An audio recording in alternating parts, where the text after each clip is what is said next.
Бүгін 2025 жылғы өзінің міндеттерінің отан алдында борышын атқарып болған сарбаздарды шығарып салу рәсімін өткіздік.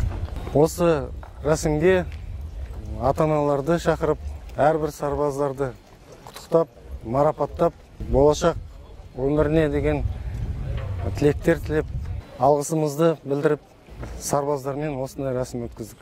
455 сарбаз шығарып салып жатырмыз. Өзінің отан алдында борышын атқарған сарбаздар. Жаңа де осы 15-нен бастап жаңадан осы сарбаздардың орнына жаңа сарбаздар қабылдап жатырық. Қазақстанның әрбір өңірлерінен келіп жатыр сарбаздар.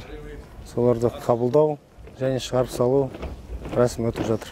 Қазақстан Республикасының президентінің Таза Қазақстан акциясының аясында осы халық қаһарманы Қасым Қайсенов атындағы 27943 әскери бөлімінде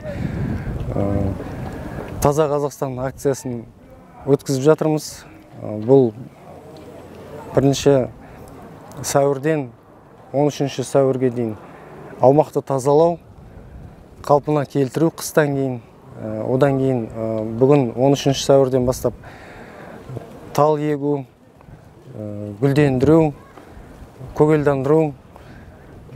Осы іс-шараға бүгін сарбаздардың ата-аналарын, әскери қызметшілердің жанұяларын және де сарбаздарды қатыстырып жатырмыз.